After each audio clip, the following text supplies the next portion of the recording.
if you're looking to invest into real estate, specifically you want to fix and flip and you have no idea what you're doing and you want to have a good idea of what not to do, I have someone who actually has done and been in the trenches. Dennis, give a little bit of background introduction on, who you are and how you got into real Yeah, estate. yeah. So, I'm Dennis, I'm your big bro. We pretty much I got into the real estate game. I've only done like two deals. I've been I've lended money privately and I was able basically to do all that through refinancing out of my primary home, which I bought, fixed it, and then I was able to refinance out, which basically allowed me to get into the game to be able to do all that. Okay. So you basically you used the equity that you had in your primary home when you refinance, you used part of that equity to joint venture and be kind of like a capital partner to like lend your money basically, right? To get into real estate, to get into your first fix and flip kind of partnership, right? Yeah, basically. I mean, like I said, basically when I was started doing construction during that time and who I was doing construction with had a deal and obviously I wanted to be part of the real estate game. So I, lend them a certain amount of money for, obviously a certain return rate. And that was through that I was able to kind of get the taste of what it was like to getting into real estate, which allowed me with even the same partner, allowed me to joint venture with basically two more deals, which one is about the which obviously one just finished, like what was it, Emerson Street, and then this one, Cohen Street, is basically about to be on the market. I would say basically, hopefully this month. So, That's awesome, bro. That's awesome. you saw the groundwork once I started, putting actual work into the kitchen, bathrooms. Those are the things I focused on. Flooring, just putting paint on the walls, patching whatever I could just to make it look, somewhat nicer and got it appraised and, came out with a good chunk. Came out with almost 80K until after appraisal and everything. And funny enough, I got appraised for 310. I think I owed like 174, maybe a little less than that, because I was paying mortgage obviously throughout that time. And I priced for 310, something like that. I think I owned 170. I can't forget the exact number. But now it's worth like close to 400. And I only owe like 226 on it. So if I want to, I could do it again. But at that point, I mean, I don't really, how do you say, I'm not desperately needed of cash, Yeah. but it is nice to know the amount of equity that I still have in the home, and that's after refinancing out. Um, Did you I know mean, did you know when you first bought the house you thought it was going to appreciate as much like to like no, where you know? no, honestly, you could say it was a dumb move because, bro, I just literally kind of like casino. I just gambled with the house. Like I'm like, oh, it's a house that How did you needs work, and how did you come up with that number, bro? Like 190. Like how did you come up with like submit like did your realtor like say like yo let's submit 190 in the house? Did you kind of like were they asking 190 and you were like all right let's just give it to them? How did you ultimately like submit the offer and how did that whole play out for you? I'm not even sure. I'll be honest with you. I'm not even sure how it all went down because so the offer, it was like 190 or 194, but the realtor was like, oh, but I'm asking the seller to also take care of the my commission. So she put on the paper the property will actually sell for 184, I believe, or something like that. But then she put 194, and then the 10 that goes to 94 is commission. So but me not knowing, I just know that I'm getting keys to a house. Yeah. Whatever, make it happen in my eyes. I like this is I come from, we came from nothing. So I'm like, yo, this is just getting any house to me was like, yo, it's a win. A win is a win to me. So I just pretty much I was like, yeah, do your thing. And I knew that the realtor did say, oh, listen, this house is, you know, like in this area, houses are worth around, 300K, maybe sometimes even more. And it was towards the beach of, during that time of East Haven. So I knew this is a great area. I knew the house obviously could go for more. I just didn't know how much more. I didn't know how to appraise. I didn't know how to look at ARVs. I didn't know how to look even at rehab costs. to even say, oh, this house is going to take me 30, 50, 60, 80,000. I just knew that, okay, it's more than probably would be worth 300 or more. Yeah. If I get it for 194, or 190, somewhere around there, I'll pay it down, I'll fix it, I'll keep paying it down. And then, I'll, I did hear about, people doing refinancing to acquire properties and then be able to acquire other properties. So I did that. So I didn't know how to do it. I just knew that once I was able to refinance, I would get cash to be able to, basically do it again with another property. Yeah. So that's really how how it went down. Crazy enough. Yeah. So I actually I had some questions, bro, but honestly, I think I want to go a little bit off script just because like I feel like it's gonna go a little bit better this way. Yeah, Um, yeah, for sure. so bro, like you bought your house in 2019 and you've done some partnerships in like after that, right? What was the Yeah. house after that that you bought? And you also you bought Boxford, bro, actually not being in construction. It wasn't until like owning it like for a couple years, then you got into the construction side, which is like a whole nother thing, bro. Like most people like they go into buying houses or investing into real estate and they're usually only like they have like one piece of the puzzle. So like usually like they just they find the deal or they have the capital to fund the deal, or they're on the construction side to kind of like rehab the deal, right? Yeah. Bro, you do the construction and like the capital side as well. So you help fund the deal, sometimes help find the deal and rehab the deal as Yes. well. So you have like a really like different perspective that most people probably don't, bro. And you've actually like been in the trenches, you know?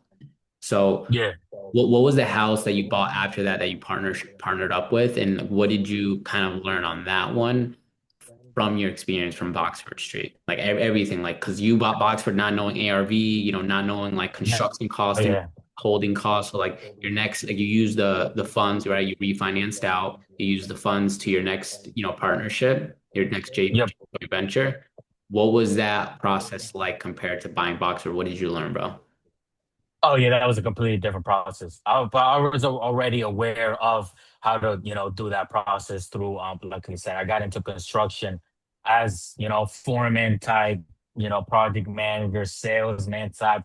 I was mostly, I met some guy who was starting, construction guy, I'm still with him now. And, basically I wanted to learn more of the construction side because I knew through that I'll be able to understand more on actually acquiring properties because I understood on how I was going to be able to acquire those properties, like hard money lender. So the next property was 115 Emerson Street. You actually was the one who helped put in the offer at that time. Remember, you was assessing the computers, trying. You was just looking for any deal at that time. So you put in the offer. We knew the ARV was going to be around 380, 400. We were hoping 400. I But think I we were think hoping for we ended 50. up selling. I think we were hoping for 50 at one point. And Oh, the yeah, thing you're about it, right. No, we thought it was gonna be 380, 400. You're right, and we was like, yo, because I think like there two, was 3 blocks away on the other direction in the was other side. 450. So we thought we hit a gold mine. We were like, oh shit, Yeah, what kind yeah, of no, property we we were. just run into? Yeah, yeah, yeah. So like let's start from the beginning, bro. Let's actually like for people that don't know like how to find the deal, how to fund the deal, what actually the process is, bro. Like let's break it down real quick, right? So, someone, like for example, like me, like I wasn't even like a licensed realtor at the time, right? But I was just, going online like realtor.com, the MLS, right? And finding these deals, bro, right? So in bro, like I want you to honestly like share your perspective as well, bro. It's like the first piece of the puzzle is like we have to find a deal, right? And we have to like, Uh-huh. evaluate like multiple deals, right? And then we have to then like We see, was going through a lot in a day. yeah, Yeah. right? Like we had to like understand what the after repair value was, like what was like a low end, a high end, and what a good offer would be based off the construction costs, right?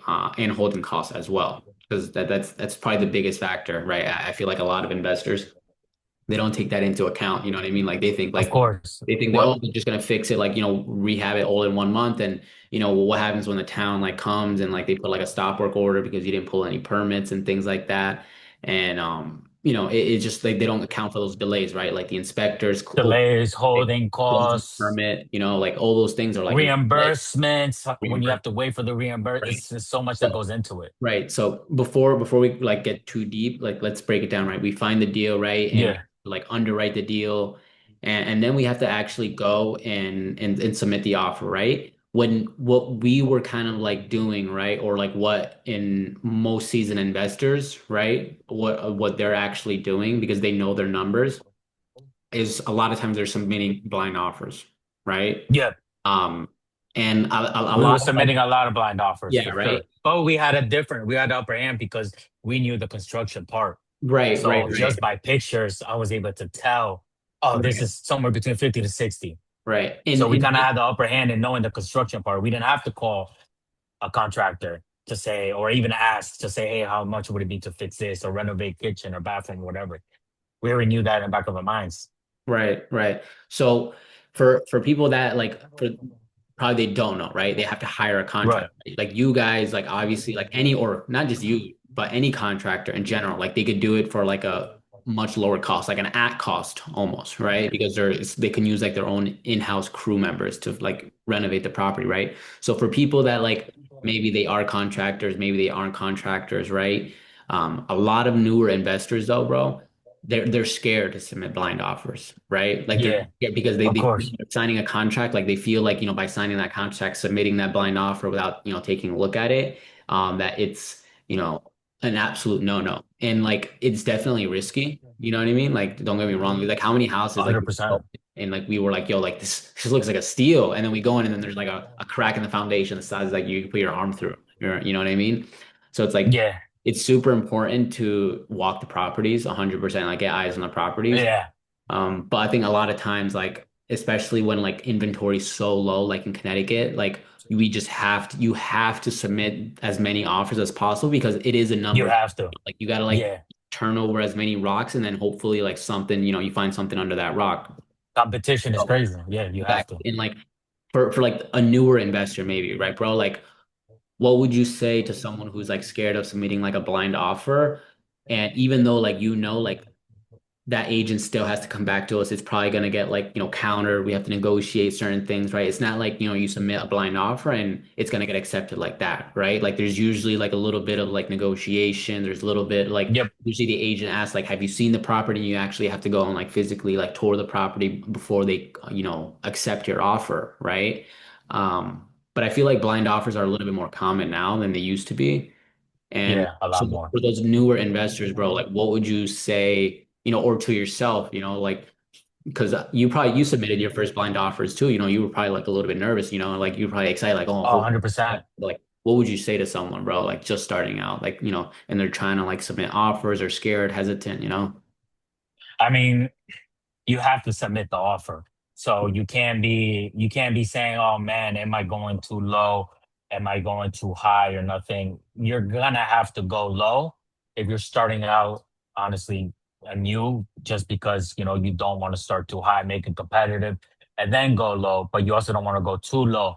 But you also have to understand the idea of what it will take to renovate, right? If you have no idea, like zero idea on Yeah. how it was gonna take to just install kitchen cabinets, with handles and backsplash, and what would it be instead of leaving it with vinyl, just putting you know builder grade affordable tile, not cheap tile, but affordable tile that looks good, and it will increase the value, but it won't kill the budget either. It's things like that that you have to understand. By doing that, you can't Google it. You could ask ChatGPT if it's a lot. That's the new thing now, and it's just it'll help. But you have to, at the end of the day, ChatGPT can also go depending on what the market value, which could be more high intel, like like GC pricing, right? If you do want to get somewhat of a budget on your rehab, which you have to as an investor, you have to go out there and you have to talk to subs and you have to talk to contractors. You have to. Like that's the only way. That's what I started off first. And then, I started off by understanding how much it would be for a kitchen, per linear foot, how much what would it be per square foot for flooring, vinyl, tile, what would it be for hardwood, how much are we looking at per sheet for every, if we had to install new sheetrock, how much are they charging per sheetrock with a finished tape compound? You have to know these numbers, write them down to understand because, what I'm saying? At the end of the day, it could all change. Like, bro, I'm telling you, like, I tell people, like, yo, construction a year ago is different than today. Yeah. Like, people are like, oh, that's crazy. Like, somebody charged me a dorm to build out today. Someone told me, yo, someone charged me like 200K to build out a dormer. And I'm like, well, and I looked at his house. I'm like, well, that's realistic. You have a pretty big house. Because that's crazy. Like a couple of years ago, people were telling me like 100, 130. And I'm like, bro, that's 2 years ago. And I'm like, yo, it really does inflate every year. So you have to go out and talk, network, go to Home Depot, Lowe's. Like, stop talking, say, hey, I'm thinking about, I have this project. Don't lie to them, but you also can't tell them like because some of them might play with you. You gotta be like, hey, I have a couple of projects. I'm just trying to get to know like the market, this and that, or this and that. How much would you be able to charge? We can get on the phone. I want to understand how much you charge for this, and that. But you have to know where these subs are coming in, or even not subs, or even maybe GCs. But then again, getting a GC, you got to understand, depending on the type of contractor that they are gonna have and a little more extra cost because they basically are overseeing every part of the construction compared to you trying to find contractor for this, contractor for that, contractor for that. But if it's not in the budget, I mean, bro, you're what? You're like, Yeah. you're trying to figure it out. So Yeah. it's like it's a game. Yeah. So so for people like let's just like back because bro like the whole construction thing it's like that's like the whole nother monster, right? Like for especially for new That might investors be, like yeah, that that's just as important as I finding feel the like deal. yeah, like finding the deal, like the rehab, like evaluating it, like because a lot of people like they kind of like sometimes they under budget on like the rehab cost. Like I like a lot of the newer investor clients that I've met and had, they tell me like previous stories from like their first flip, and they tell me like yeah, like I ended up thinking it was only going to be like 40,000, and it ended up being like almost like 55, you know. So like that's a whole nother topic too. But like let's kind of jump into like how do you fund these deals, bro? Like like for because most people don't have like two, 300, 400,000 cash in the bank. You know what I mean? Like most people Yeah, don't you don't need to though. in the cash, right? So like every in a lot of people, they're especially investors, right? They're saying like they're buying these houses in cash, and some are, but like I think like me and you both know like most of these investors they're borrowing money, like they're using debt as leverage, Yeah, and they're going through mostly hard money lenders 100%. or Or private money. private Yeah, money. yeah, they have private money lenders. That actually it's probably better than hard money lenders, but you have to have some type of reputation with Yeah. private money and yeah.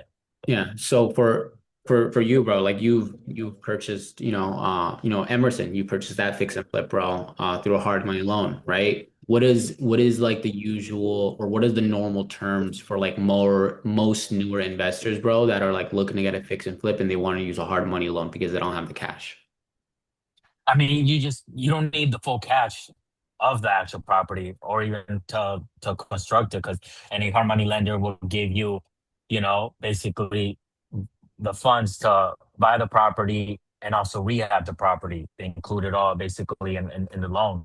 So you're looking at somewhere, I mean, it could be depending. If you're new investors, you're looking at somewhere easily to 20%, maybe 25. Yeah. And you're lucky if you find someone at 15. But I mean, I've heard of people done 15, but I mean, you're talking about leveraging cars, houses, like if it goes wrong and the points that you're paying, if you don't get it done after 9 or 10 months, then you get charged with an extra 2, 3 points. So it all depends, especially for new investors. But yeah, you're looking at somewhere between 20 to 25% if you're a new investor, for sure, for any hard money lender. Yeah. Yeah. And then you have your closing costs as well, which is like usually like another like 3% like on top of like closing costs, right? So Yeah, and bro, and then discount points for those who don't know, discount points is like 1% of the purchase price. So though they add up, bro. They definitely add up, and we know yeah, we've met people, right, that like, they buy a house on a fix and flip on the construction side, and we go to you guys, you go and give an estimate, and sometimes these investors they're past like that 11, 12 month period when the hard money loan is due because you get 12 months, right? 100%. Yeah. Yeah, yeah, So you get 12 months, but sometimes you gotta ask because sometimes they have, points, an extra point after 9 or 10 months. So you yeah. gotta ask because that's why we're able to avoid that through Emerson. But I think throughout like the first 3 months, but then we ended up finding out that if we go past 9 months, I think it was like an extra point or something that we were gonna be charged or something like that. Yeah. We were like, oh, we gotta get the thing rolling on this. Yeah. So and then bro, like for like so let's just rewind just a little bit, right? Let's say, because like you said, a hard money lender, they'll finance the purchase of the property and the rehab of the property as well. So like Right. a lot of newer investors, they feel like they need to have the cash to buy the house, and then they want to sometimes I've heard some investors, they make the mistake of using their own cash to rehab the entire property. Now they're like Yeah. cash broke, and they have like, especially going into their next property, they're like cash broke, and they're like wondering like, wow, like why do I not have as much cash as I thought? Right. And it's because like they didn't like use a hard money loan. They didn't try and use debt as leverage. They try to use their own like capital and funds. So like let's say like because I'm not a mathematician, bro. I got to use a calculator. Um, let's say someone wants to buy a house for 200,000, right? Let's say they're putting 20% down, right? That's Right. about 40 grand, right? And then let's say another 3% for closing costs, right? That's going to be Hmm. another, $6,000, right? So let's estimate almost around like $50,000, Hmm. right? So if someone was buying a $200,000 house, um, with a hard money loan as a newer investor, they can probably guess to like, be putting in, around $50,000, minimum, right? Hmm. Um, and for most like Well, in more technically, more, because the rehab is included into that yeah, loan. right, So you gotta include the rehab. If you don't have money, you gotta include the right, rehab, and then yeah, you right. sum it all up. And then you get so right. So once you buy the house, bro, right? And this is where like during the process of like being under contract, like when you submit the offer, you're not putting any inspections, right, bro? You're not doing any inspections, a home What do inspection. you mean? Are you Oh, doing home inspection? No, right? no. So like Honestly, no. You can't. Most people won't even if you put an inspection. Most whoever is the seller is won't even entertain your offer because they know like okay he's gonna end up coming in. They're already coming in either low or high. They look like they're not serious, and you just put in the home inspection. They're gonna pass on somebody who probably came in lower than you, but yeah. no like oh no inspection. They want to close their series. Yeah, yeah. So like, dude, like a lot of newer investors, they're super scared of submitting offers, waiving home inspection. What would you Yeah. what would you recommend to someone who, let's say they've been submitting offers, they have been putting home inspections, they're scared to, waive a home inspection on the next offers that they submit. What would you tell like a newer investor that, is scared of, waiving inspections, but like they've been submitting so many offers, and that's probably the reason why they're not getting the offer accepted, you know? Yeah, you're gonna have to take that inspection thing off. Like I said, you gotta educate yourself on the rehab part. Yeah. You know, obviously you gotta once you know your numbers, like hard money lenders, especially when you call hard money lenders, obviously you gotta ask them a bunch of questions, right? Like you said, the points. There's a lot of they sometimes they even charge you for underwriting the deal. So you gotta tell them, hey, would you be able to save on this cost? So if you talk to three, four how many lenders, some might be able to help you out. So you don't so because even a couple thousand, two, 3,000, that makes a difference. So even just that could help you out, a hard money lender. Yeah. So talking to that, and then obviously, like I said, you gotta know the rehab, get somewhat acquainted to what it is that entails into flipping a property. Um, it's you're just gonna have to take out and remove that inspection. I mean, you just you I gotta feel like understand it, I feel like the people that but like, you're always gonna feel gut sick too. Like, yeah, yo, I I feel like the was people I feel like like, I feel like the people who like don't know about a construction though, maybe like walking the property with like a contractor is like their best bet. Like that's really like the close, 100%. because like you're never gonna have enough time to like make a second showing with a contractor and like get like an estimate, and like like your best bet is just having someone that knows construction walk the property with you, give you like a ballpark idea of like how much it's gonna cost to rehab it, and Oh submit yeah. based off that, right? So we know how to like find the deal, right? We know how to fund the deal, right? Um, one of the scariest things I think though, once you actually like are under contract and you have the deal, bro, um, when you're under contract, when you're pending, is if anything, if anything could like change in the market, right? Like it's usually like these hard money loans that are taking like less than 30 days to close, right? But now like during that time has any of like the comparables changed? Like because sometimes comps change, you know? And like a lot of times realtors they look at what's active and not what's sold, you know? And Yeah. a lot of realtors I've seen that they tell their clients like how much a house is worth based off of like what other houses are selling for, not what's recently sold. Yeah. And then when they go and like, finish renovating the property and they put the property up for sale, they put it at top market value or like way above top market value, right? And now they're just like sitting on the market because Yeah. they didn't comp it out right. What would you say to newer investors who they're struggling to, they're struggling to figure out what the after repair value is. They're scared if they over budgeted or if they under budgeted on the rehab or if they got like a high price for ARV and it kind of made them submit a higher offer number because the investment, bro, is it's on the buy, right? It's never on the sell because you never really know what it's gonna. Yeah. It's only like Yeah. You never know. whatever a And you buyer. gotta have an exit strategy, which Right. helps Right. when you get their hard money That, level. yep, that was actually gonna be my next question, bro. Like, what it like? I know what it is, right? Because obviously I learned from you. But for everyone that doesn't know, bro, like, what is the formula that you're using to underwrite these deals, bro, and have an exit strategy, like you said, right? What is it that you do when you underwrite these deals? I mean, basically, find you. The most important thing is figuring out, like you said, the ARV after repair value, which is how much it's gonna sell. So not only do you have to run your comps, but at the end of the day, you gotta be able to trust a realtor that you can send this to and be able to somewhat run their comp as well and send them to you. So you do know. But then again, because like you said, this comps could change from 6 months and definitely closer to 12 months. So if it takes you 6 months and it takes you almost a year, comps that you had 8, 10 months ago at, let's say 450 is now maybe 410, 400. So, basically you got to figure out the exit strategy. That strategy would be like refinancing out. So it's like whether it's, Emerson that I did or even the one that I'm doing Cohen Street, I'm comfortable enough to, let's say, even if this house is on the market just for whatever reasons, because they're different houses. The one that I did for Emerson was single. This one is three family. So it could be like maybe the market is not too hot around that area for that three family.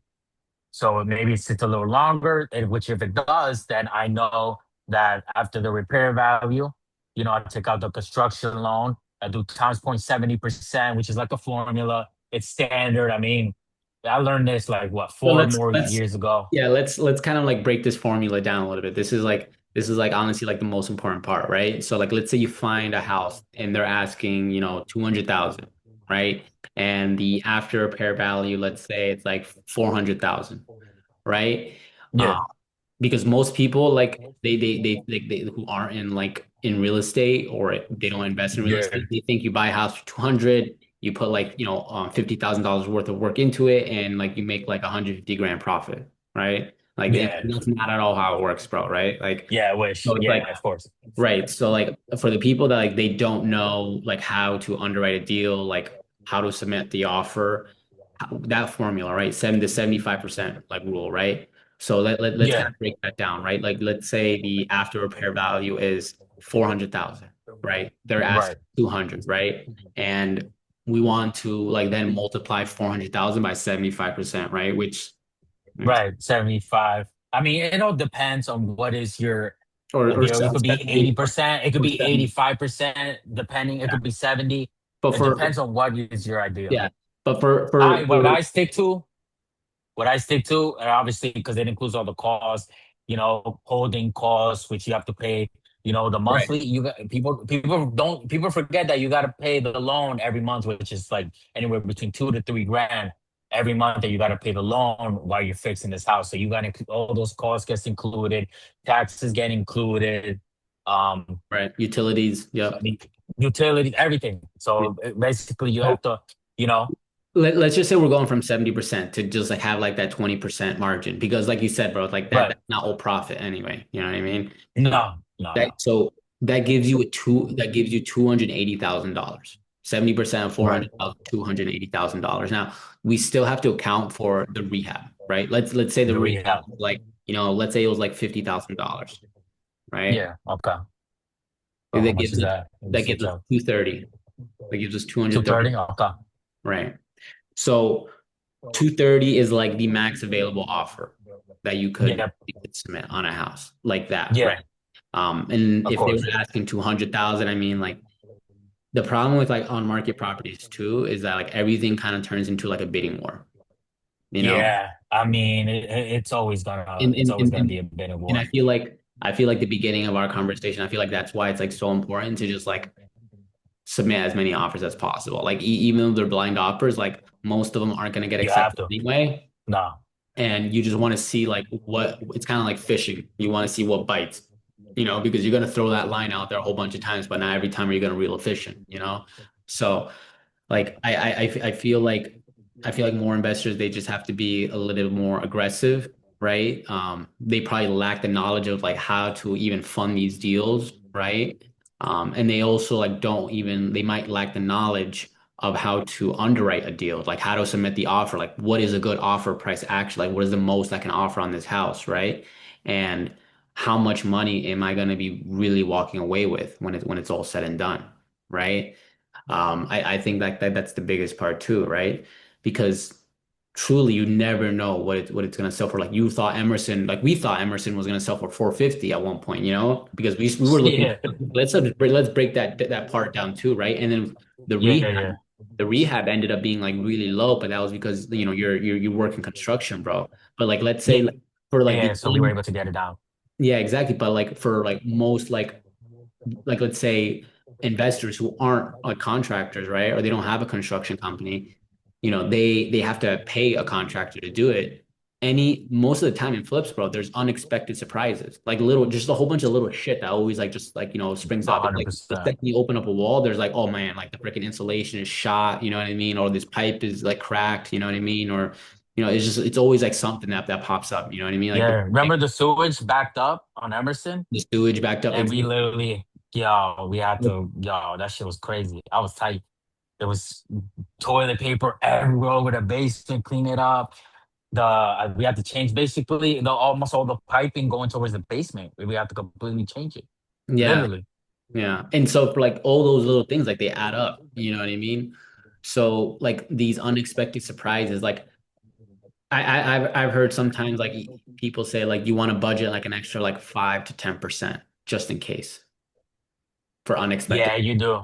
Like Yeah, I you think like do. ideally you want to have that room just in case because like it's better to kind of just budget for worst case scenario. And if you don't need it, like at least it's already in like the construction loan aspect of it, right? Like let's For say sure. But I you get mean, hit that yeah, but drawback those and 5 10% could screw you over on actually getting the deal. Now you're fucked. exactly. Because So like now you're like, damn, I budgeted 5 10%. And now I got outbid it. I remember when I first started, bro, I used to go back to the deals um that yeah, I was submitting on. I used to go back to see what they sold, and I was yeah, hella tight. I was on yeah, 5 grand, 3 grand, 8 grand, and I was like, yo, there's no way. What am I doing? Like, yo, I gotta figure something out. Like, this is crazy. I'm getting yeah. outbid. Yeah. And I also feel, bro, like a lot of that, because there's a lot of houses that we would submit offers, bro, and they would go under contract, but sometimes it would come back on the market, bro. Right. So, Yeah, and like the houses, bro, that just dying on the market, like they'll be like 30, 40, 60, 100 days. Like, I feel like those are the houses, bro, that like people have to like really focus on, dude. Right. Because like all the houses that just come on the market, everyone's like, oh my God, like, let's go take a look at it. And it's like 30 people, bro, looking at the exact same house rather than the house that's been on the market for like 100 days. insane. An absolute But like Connecticut is a good market though, yeah, right. But like especially with all these New York investors coming down. It's right. you're But, you're like, you're easily out trying to outbid what 10 people. right. So like I feel like if you're really like trying to get into like investing into real estate, right? Like looking at houses that have been on the market for like at least like 30 days, right? Obviously Yeah, super distressed. And I feel like follow-up is key. Like not just in like in like in my world, like of real estate, like as a realtor, but With as everything though, with everything. with everything in life, right? Like the fortune is always in the follow-up. Like I remember like one of my brokers told me that, bro. And like I truly believe that, bro. Like you have to like That's with life though. yeah, like we would like for people who are like submitting offers, right? Like there's so many newer investors who are probably like submitting offers. They don't even realize that certain houses like, fell out of contract, are still on the market, and they don't follow up with the listing agent, or they don't follow up with the seller. And sometimes those sellers, like unfortunately, they get a little bit desperate and they are willing to let the property go for a lower price, or honestly, sometimes they're happy like letting the property go because sometimes they don't have a mortgage or whatever, and like they're just okay letting the property go for like a more of a discounted price, So like I definitely think like the fortune is in the follow-up, bro, I feel like another like big surprise for investors, especially like people who want to get into like investing into real estate, bro. Like, we covered like how to fund the deal, how to underwrite the deal, how to, find them, find them and fund them. So like, what are the biggest surprises, bro? Like you still feel like you're encountering, like you're like right now, bro, you're in the middle of rehabbing a three family, like this is like a new experience Yeah. for Well, you. it's pretty much all set. It's pretty Yeah, much of like course. It's you're completely different. like now, like you just have to pretty much put it on the market.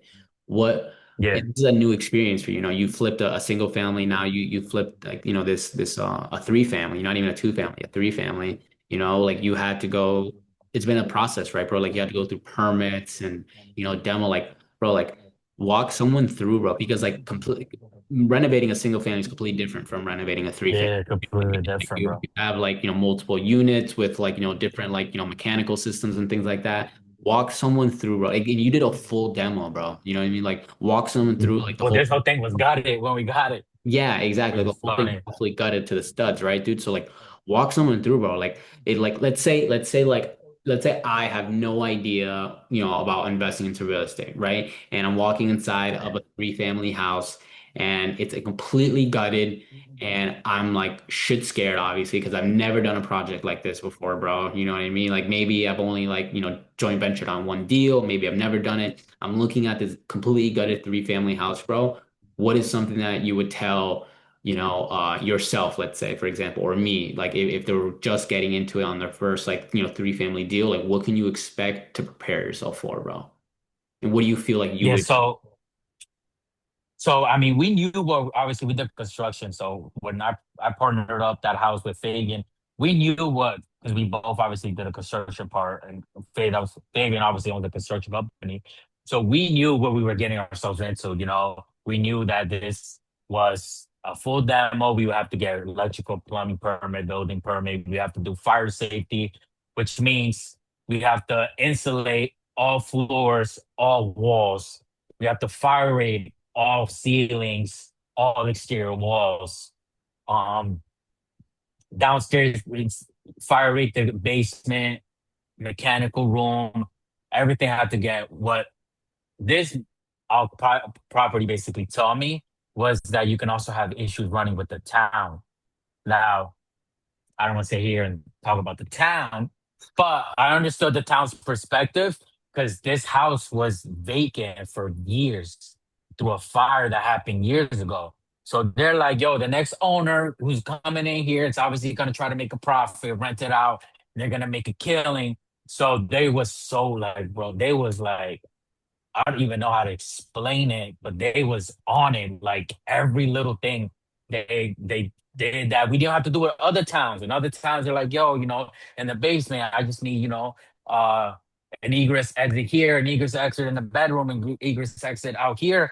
And then for some reason they were like, nah, we need one in all the rooms. Each room has to have one. And we're like, yo, like we just did one in New Haven, and they just said if you provide ones in the bedrooms, we're good. And they're like, no, but I'm telling you, you need one in the living room because he looks at me. The guy's like, what if somebody's sleeping in the couch and this house lights on fire and they can't get to their bedroom? And I'm like, yo, the living room is open. Like, there's no door to the living room. It's all like it's an open access to outside or whichever egress. And he's like, nah, I need one in the living room too. So trying to pivot through that. The windows have to be egress, which means it has to be like 5 square feet, but it has to have like 20-inch wide of space and 20, what is it, and like 24 of height. So someone could easily be able to crawl out, but it can't be more than 40 inches from the ground. So you have to count the subfloor and then count the flooring. So someone could easily be able to kind of like put their foot over. It was crazy. It took us months. Obviously, we could have definitely, got it out, done it better. I mean, we knew what we were getting ourselves into, but I mean, that was crazy to me. Was every that town was not letting up. Um, you Yeah. know, bro, I was going out of my way. It was crazy, y'all. I was as soon as I saw him, hey, how's it going? Beautiful morning, this and that. And the guy's like, it's cold. What's so good about it? And I'm like, well, I mean, it's snowing, brother. It's a nice white, it's a nice white snowy day, And he's like, I hate the cold. And I'm like, yeah, I hate it too. Just try to say anything. Yo, but it's like, now they slowly, inspectors started to see, oh, okay, these, the thing was affirming that we're trying to do the right thing. Yo, listen, like, I just want to do the right thing. I just, we got this from the previous owner, who got it from the previous owner. You know, basically the two, although like the previous contractors tried to finish it with no permit, the city called him, made him demo everything out again. Then, they realized the electrical, it was crazy. The electrical was like a fire hazard. The plumbing was barely hanging on. Everything was crazy. The water heaters, the nothing was fire rated. So, and then the previous owner got screwed by two contractors. The contractor closed it out, didn't finish it, walked away, and then the other previous contractor basically also just, screwed him over. So Yeah. we were able to, making him an offer, grab the property. We were comfortable. We've done construction, so we were comfortable knowing, oh yeah, we could do this. This is no easy, but I mean, it definitely was a surprising on the difficulty on with just this property, but we also understood on the circumstances because this house did kind of burn down, and then the previous contractor tried to finish it with no permit, so they made him gut it out. It was a mess, bro. I don't even know. I don't even know how it got finished right now, but I mean, permits are about to be closed. I think we just need to set little finishes on electrical, but should be going on the market soon, hopefully. So, I mean, I'm happy about that. Bro, like that honestly, like that like brings a topic up to mind, dude. Like a lot of people, I've met so many like newer, like even for like sometimes first time home buyers, not even just investors. They wanna like they buy a house and they think they're gonna do like all this construction work and they don't want to pull any permits. You know what I mean? Like Yeah, why that's do you risky. yeah, like even in the construction aspect, right? Like sometimes you give estimates and they ask you like, oh, like do you have to do permits and things like that? But like let's just keep it on like the real estate side of things, bro. Like why is it so important for like investors, right? To be pulling permits whenever they're rehabbing the property, bro. Like what are the like what are the Oh pros? yeah, I mean, What are the pros? What are the cons? You know? obviously, the cons that is like you obviously have to have inspections and everything has to be by code. They check everything, right? For previous work and on. So it's like they come in, they see no smoke alarms, they see, electrical, this and that, especially if let's say you got just the basement, but all the rest of the floors are closed out, but they notice wiring, gas issues, this and that in the basement, they're gonna make you fix all that.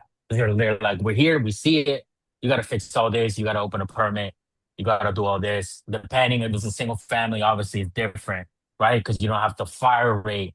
Depending families, single families is different. You gotta fire rate the ceiling, basement, this and that. If you leave it unfinished, obviously if you're gonna finish it, then you do have to provide, some type of rating. But other than that, I mean, if you have a washer dryer, you gotta fire rate that. I mean, there's so much things that go in, bro. Permits could literally set you back Yeah. And two, dude, that's like three, depending even more months. yeah, and that's like it's like a whole nother like monster in itself, like It in could kill a deal. within rehabbing a house. Yeah, because like bro, like I remember what was it? What was it? Like, yeah, like I remember when I think it was you were explaining to me like the different codes, bro, like that there are between like rehabbing like a single family versus a multifamily. You can't just do whatever you want. You know what I mean? Like No. there's certain codes that have to be followed when rehabbing, especially when it comes to the mechanicals, like electrical. Like you have to have like certain like licensed inspectors that have a specific type of license to pull that permit, right, and do that work, right? Like Yeah. to like most people don't know that, like, and dude, like this is a whole nother like a monster in itself. What I mean, because like one of the scariest things that I've and like dude, like we've heard of these scary stories too. Like so many investors, they hire contractors and they're like shitty contractors, right? They either like they scam the client, like they take like half the deposit, they run away.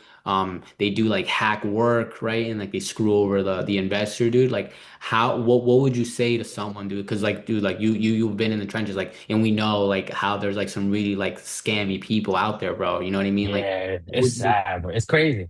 It's what crazy, would honestly. you what would you tell a newer investor, someone like the do's and the don'ts, like more importantly, like the don'ts, like what to be aware of when hiring a contractor so that they don't like get screwed over? What are the red flags that you got to look out for, bro? Like what would you tell someone? I mean, you have to vet them, obviously. Obviously you gotta check out the basic things of checking up license, looking up, see if it's active, checking out if they got workers' comp, all the basic things. But that still doesn't stop you from, because even through that, I've still heard, I mean, we do this, with, saving with this construction. We go into these houses and, people are like, telling us, oh, the previous contractor ran with the deposit to finish the basement. We're like, I mean, this is crazy. And that's with vetting the contractor. They said they looked up everything. They noticed they got the license, they got the workers' comp, they checked everything out, and it still happened to them. I mean, and it's bro, honestly, it's a little tricky though, because the good contractors are gonna charge you premium pricing, Premium prices. right? But at least you know, like you Premium get peace of pricing. mind in a way, right? You get that peace of mind. Yeah, yeah, yeah. The contractors who need work don't do high quality. Obviously, you don't want to do low quality, just put up anything, just have any type of work. You have like, painting line strips throughout the wall and it looks ugly. You don't want that either, but you are gonna have to go, obviously, since you're an investor, you have to go try to go with the most, lowest as possible, rehab that you can. But I mean, you could still, I don't know how to say it, bro, because honestly, so you can the thing is that there is one way, right? You can pay him through draws, obviously.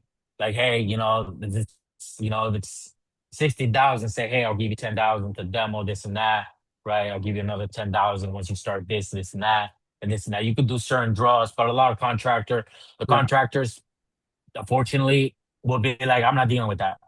I need like 50 or 40%, some maybe go 30% up front. And then Yeah. I'll start. I'm not doing your draws of 10, 10, 10, 10, 10, bro. But honestly, you can also do credit card. You can pay with your credit card too. But most contractors that will do affordable, they'll go on more affordable pricing for your rehab costs won't really accept credit card, Yeah. right?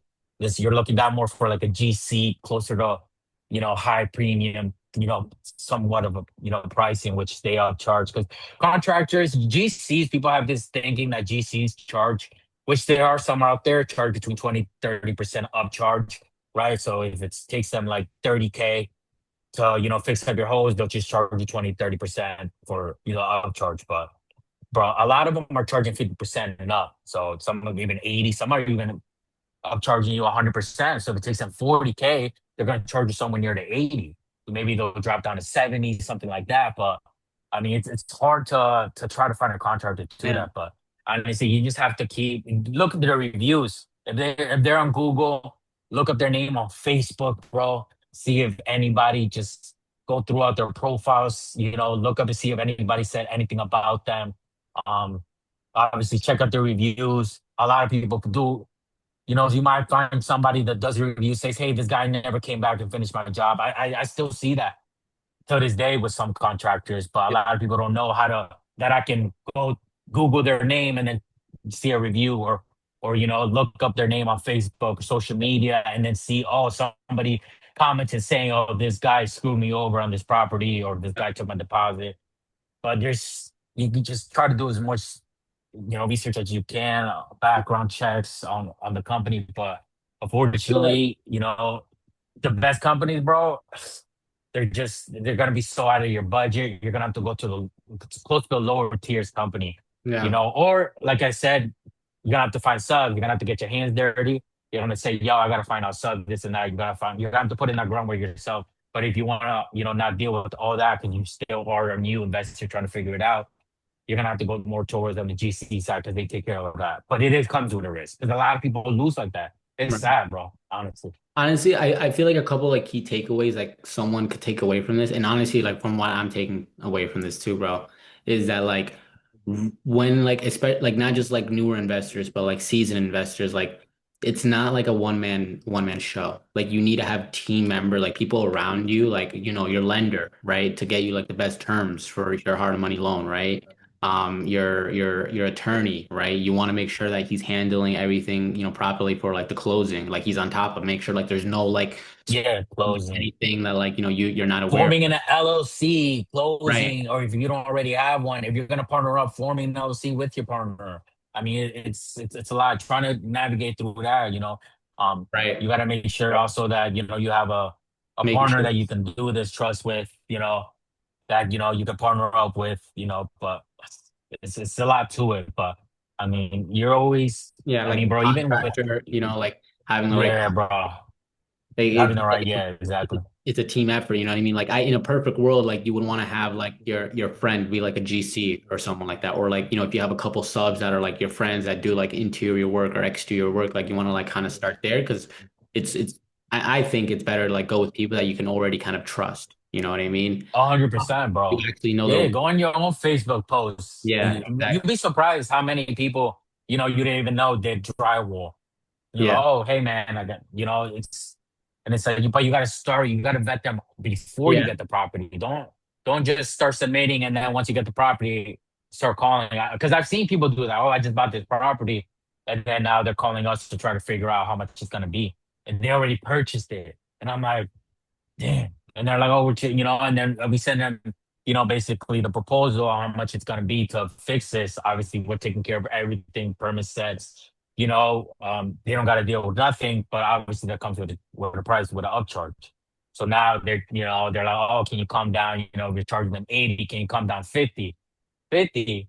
Like, are you reaching? Like, Yeah. we got to compromise somewhat. Maybe we come down to 70. Maybe we'll down even more closer to 65. But instead of doing this and this and that, instead of doing open concept, maybe we just leave it. We just make it prettier. Maybe do like a nice picture frame window by the kitchen instead of trying to do an LVL open concept type. There's Right. you got to try to figure out on what ways you can save, especially when you're going on a deal. Right. And like, so like, oh yeah, dude, there's definitely a difference between like, hiring a GC or doing like the finding like the subcontractors like out on your own. Um, Yeah. like obviously you don't want to pay, like an extreme amount of absurd money for a high-end tier like construction company. And you also like, I don't think you never want to go with like the cheapest option sometimes because the cheapest option sometimes isn't the best option because sometimes it turns around and it'll cost you double. You know what I mean? From like hiring like Yeah. a contractor. Yeah, see, that's a fact too. So Yeah, it's like, that's a fact. and then there's a lot of contractors too, bro, that like, they have like multiple jobs like going on, and like sometimes like they'll tell like the client like, oh, like I'll be there on Monday, and there are no show, no cancel, nothing. Like they just, then they're like, just dragging on the property, saying like, Money oh, talks, bro. bro, exactly. So like, Money talks. So if you pay good money to prioritize for to construction companies to prioritize you, they gonna focus on your yeah, project, right? Or you deal them so much amount of work that they just and they're okay with the pricing that they keep yeah, just focus on you. But I mean, if you're just every now and then type of investor or whatever, unfortunately, you're gonna have to wait those. Oh, I need 2 more weeks, or yeah, even the electrician might. Some people don't understand. Maybe sometimes it's not even up to the builder. Sometimes an electrician or plumber, yeah. or someone, or even someone who's just focusing on doing some type of structure, maybe LVL or something like that. And they're like, hey, they just set us back another 2 weeks. Instead, we have to wait. So now you can't drive or anything until they're done. So it's a lot goes into that. Yeah. Like as a newer investor, I feel like, um, you got like let's say let's say you hire a contractor, he's just like not showing up, you know what I mean? Like he's just not putting in the work, he's doing, and when he is there, he's doing lousy work, you know, and you you're just you're not happy, right? I feel like newer investors, they have to be quick to read the red flags and to fire the contractor, right? Like Yeah. if they're really not happy and if, like it's delaying their time and their money, because bro, time is money, right? Especially in like when flipping a house, you gotta fire the contractor. You know what I mean? So what would you say, you know, like, and we'll probably end it off right after this, bro. What is like the biggest piece of advice, bro, that you would give yourself buying like your first property, your first investment property, or you would give someone else going, like, what is one piece of advice like you wish you knew, bro, that it would completely like probably change the trajectory of your career, your like fixing, flipping, or someone else's, bro? Ooh, that's a tough question. I'm not gonna lie. Man, that's a tough one. I mean, honestly, the only advice is honestly, bro, like I said, it's really just trying to feel prepared. Like you have to actually be prepared in all aspects, right? I do feel like I have a better edge because I was able to get more into the construction. So I was more comfortable into knowing that I would not go beyond a certain point of the rehab, right? Like, you know, if I knew the rehab was going to take around 70, 80,000, I knew I'm not going nowhere near 120, 130, 140, right? Because I knew, right? Worst case scenario, maybe, maybe 90, and that's your 10, right? But there's, because like you said, contractors, you never know that. But it was a client, you would give them a change order. But since it's myself, then I know, okay, we just got to take care of that. But you accounted for that, technically when I already outbid it. But like I said, bro, honestly, putting the biggest thing, bro, is just really feeling prepared.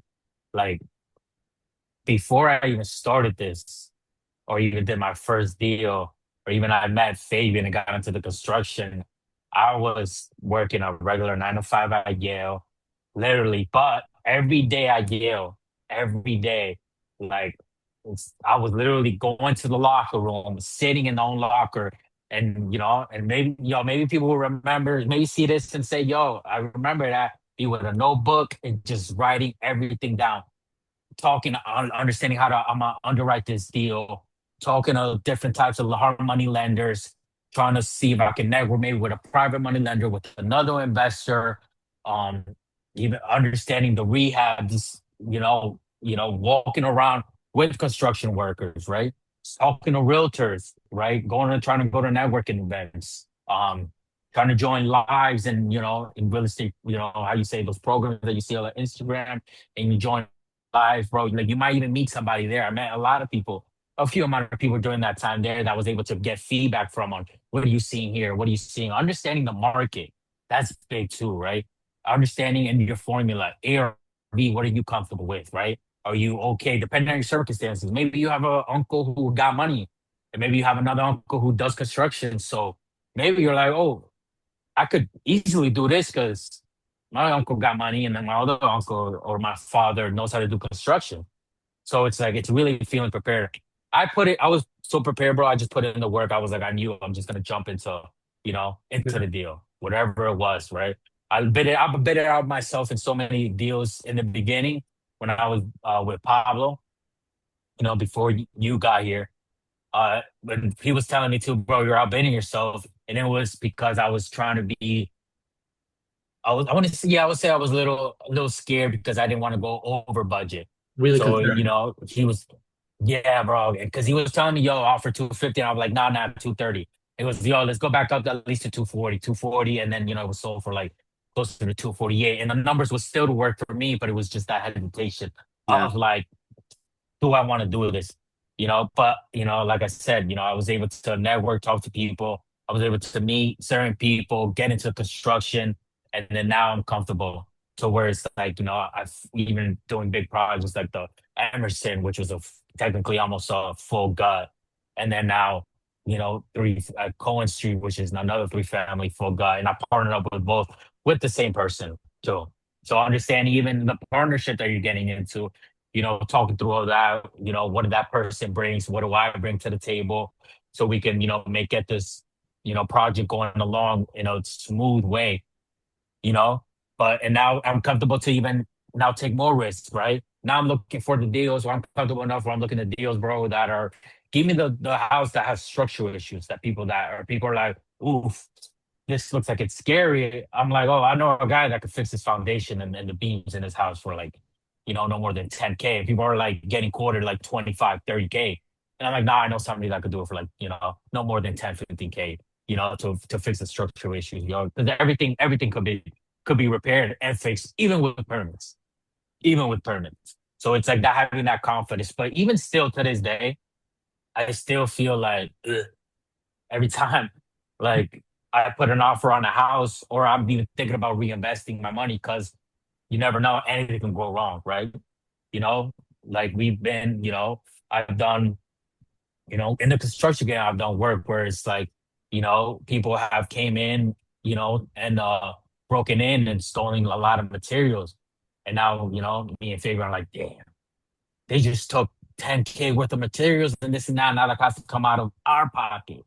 So things like that happens where it's like now we got to figure it out, but you got to be prepared for it. I mean, you're always gonna have things that come up. It's never gonna be a smooth ride, but just putting in the work and knowing it's prepared, right?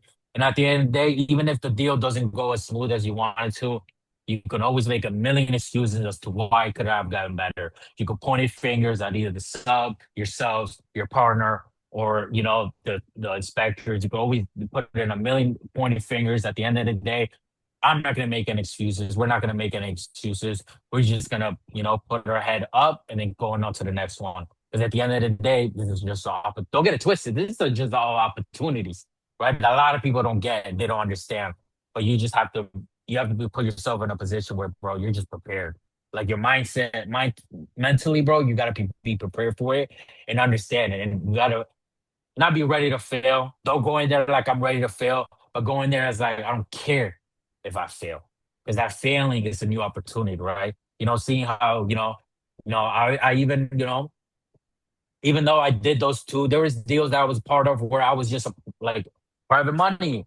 Like I just landed, my money to get a certain percentage back, and then seeing how that property didn't do well because of certain things, and you can make, like I said, a million excuses as to why the other property also, and I wasn't, and money wasn't able to generate in that deal like it should have been, right? But even understanding through lending my money, right, through actually doing Emerson, going into other deals, and understanding even doing other investors, I was able to see, Fabian do how do you say it, deals with other investors where they were also doing flips.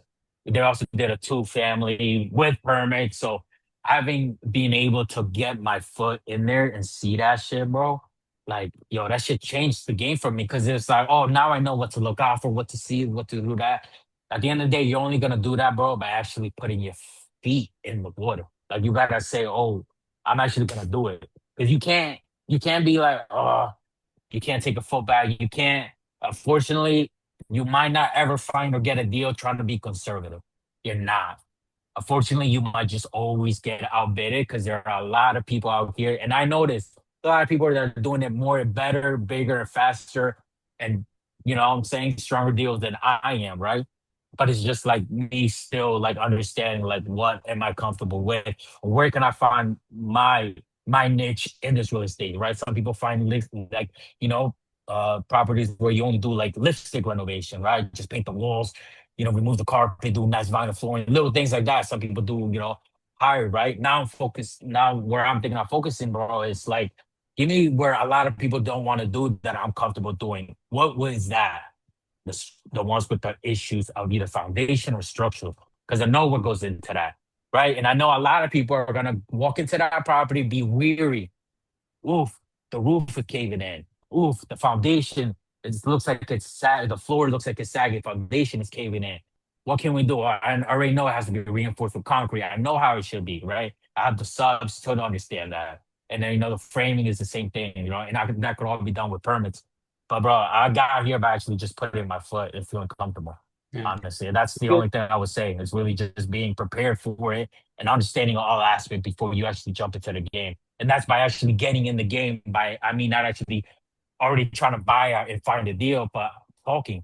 Yeah. call investors, right? Hard money lenders, call investors, see what type of questions you can even ask the hard money lenders. Hey, why do you get 50%? Why do I get 20% for a hard money lender? What can I do to get 50%? What am I getting charged on? Is there any way I can take off anything that could reduce this loan and things like that? I mean, you have to get out there and you have to network. Networking, honestly, is the biggest thing, bro. Yeah. Because that's the only way you will understand the game better.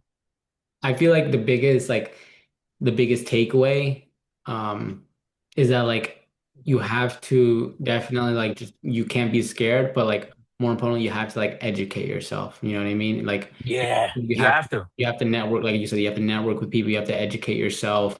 It's not like as easy as people like really like make it seem to be. And you really have to like just find other people who are around you or already doing it at a higher level, have already done it.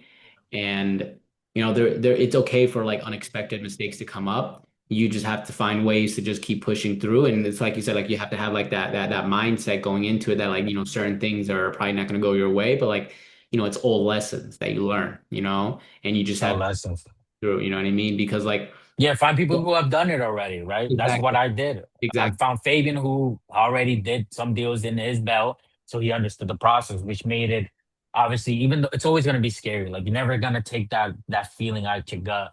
You just gotta, it's always gonna be there because every deal could technically be a risk, right? So you just have to go out there, try to find other partners that you can, partner up. Even with like, bro, like honestly, whether it's not even their experience, but even people who were like, yeah, bro, I've been also trying to educate myself on flipping and or even buying and holding. And I know somebody that's, going on networking events, go on Facebook, join Facebook groups, right? Talk, go on bigger pockets, and things like that, bro. I mean, it's a lot you could do, but I mean, you just gotta, like you said, educate yourself because then educating yourself is the preparation for you to actually stick your foot into actually wanting to do that.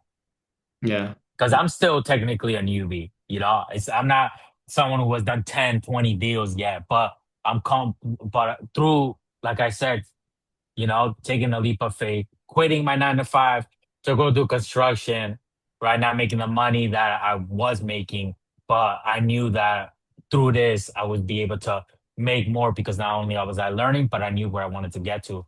Learning, going through that, put me into this path. So it's like now, where it's like now I am all across the board, bro, so well rounded.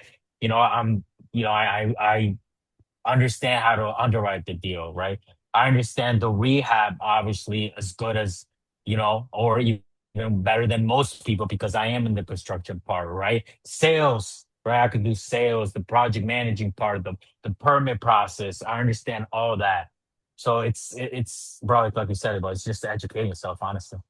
Yeah.